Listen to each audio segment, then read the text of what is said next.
Anyway, fast forward to the week before I crashed the car. Um, Very stressed because the Jockeys Championship is about to start. A few of my leading hopes for the year um, are making their seasonal reappearance. I just won the Guineas Trial on John Kill, the Greenham Stakes at Newbury, so stressed about him. How is his health leading up to the Guineas? I'm riding Skimmer, a Judman horse that I think is an absolute machine, at Leicester on the Saturday. Didn't sleep at all on the Friday night. Ride 3 winners at Leicester on the Saturday. Um, Go and meet my cousins for dinner at their local pub restaurant that I'm familiar with. Take the private room because remember I'm supposed to be sober. Have a few drinks with them, all fine. Do they shoot each other glances as you're drinking? They know I'm not supposed to be drinking, but like anything, it's my choice. You know, they can't stop. If someone's going to drink, you're not going to stop them. You can tell them, oh, is this a good idea? But if they've made their mind up, you know, it's opportunistic drinking for me. And go back to their house, watch the boxing, have a few more drinks, decide to drive home, bearing in mind I'm very welcome to stay there. There's no need for me to drive home. And fall asleep at the wheel and crash the car.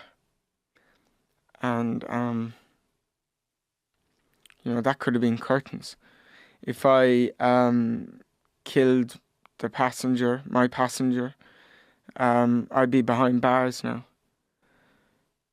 And I've been given another chance. Why? I don't know. Am I deserving of it?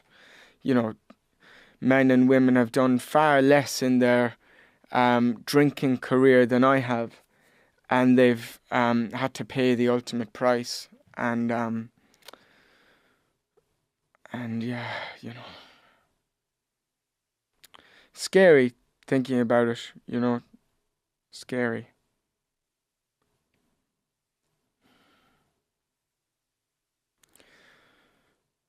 And I think the first few weeks, you know, I don't know if this is going to help listeners or not, but after a incident like that, it's because you're so full of anxiety and fear, very easy to be sober for the next few weeks and next month after that. But if you do have a drink problem, that little devil that's moved maybe away from your brain can creep back towards you and tell you, oh, it wasn't as bad as you think it was. And old habits can creep in again, you know. And it's that first drink where the issue is. Like, it's funny, I'm in Dublin. I could have had a few drinks last night and got away with it.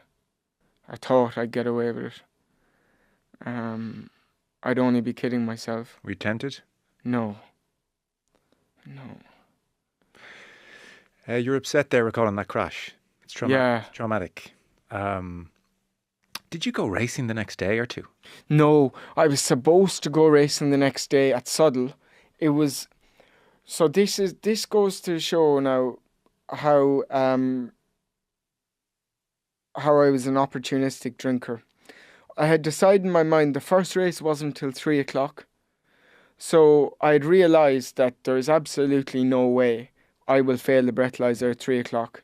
You know, even in my worst of blackouts, as long as I'd stopped drinking by 3 a.m., I have a reasonably fast metabolism.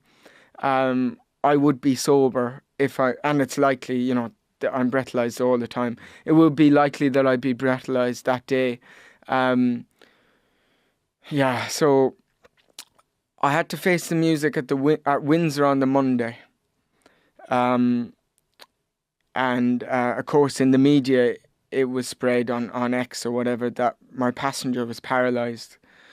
And I couldn't retort the statement at the time, but thank God she wasn't. Okay. She was fine. Okay. So And I was fine. it wasn't like she was on death's door and you were off racing? No. Okay. You know, and to go into detail about the crash, because I think people will be interested. At that time and currently, I'm tracked by a friend of mine, and it records on an app called Life 360. It records the speed at which I travel and things. And from the time I left my cousin's house until I crashed, my maximum speed was 48 miles an hour, and I actually crashed at 33 miles an hour. But it really makes no difference. The fact that I thought it was a good idea to get behind the wheel, having basically been blacked out drunk, is just mental. Yeah. Yeah. Yeah, it's a tough one, isn't it?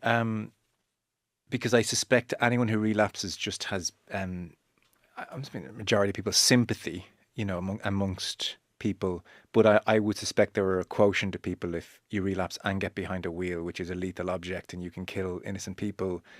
Sympathy could be in more short supply. Absolutely. What has the reaction been in the main since April?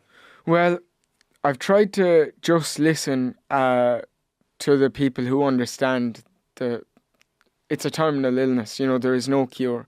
If you stop taking your medicine, which is going to AA for me now, I will relapse. It doesn't matter what consequences have come before, the proof is. And I was in a meeting on Monday and 3 people were returning to the program.